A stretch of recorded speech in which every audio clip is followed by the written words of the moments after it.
So I remember my first pack, man. This is like when I say my first pack, for those of you who don't come off the block or from the streets, my first pack is the first package I got. The first pack of drugs that somebody put in my hand and said, go to work, young boy. And this was from one of my best friends, his brother, Jerry Pettis.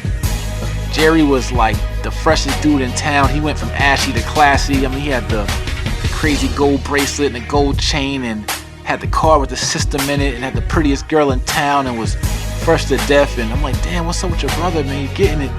And so he would give us our first pack, my first pack of coke, and I was to bring him back, you know, $40 on every 100 he gave me. So he gave me a $100 pack and told me bring me back 40. And I messed it all up, man. I didn't know what I was doing. I tried to sell it in school and no one did coke and I couldn't figure it out. Only one guy did coke and I don't know what I was doing, but this was my first attempt into getting into the hardcore drug game. Prior to that, I was selling weed at like 15 years old, and you know, I was actually starting to make a little bit of money, and I was flipping some money I had made working that summer, and made my first few $100s, and went and bought a new Tommy Hilfiger jacket and was feeling myself, like, you know, coming from Goodwill clothes for Christmas, and now you get to go to the mall, go to Macy's and buy something brand new off the rack, and that feeling of that rush of having something fly, something fresh, something that, you know, everybody admired and all the kids would, you know, adore, you know, that. And even just really one of the biggest things for me was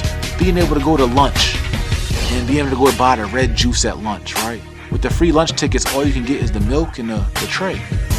But when I started making my little bit of weed money, I was able to go get the bagel and the juice and get what the other kids was able to get on a daily basis. So it was just like the freedom and the opportunity that money provided and the options that money provided, again, tap back into that 7-year-old that wanted $1 million trillion, and that kid that knew he always wanted better, that he wanted more resources, that he didn't want just the basics.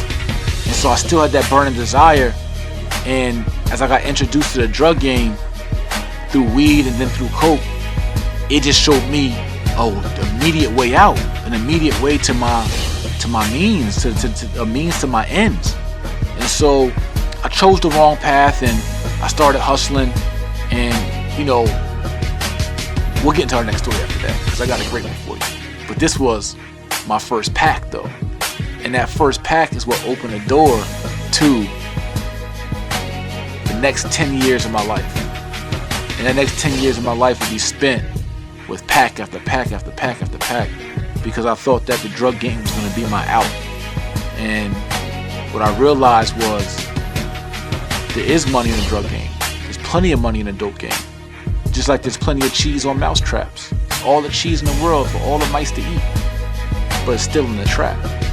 And that's what I realized, is that although that first pack opened my eyes to all the opportunity and to all the luxury that the dope game could provide, it's the consequences that always catch up to you.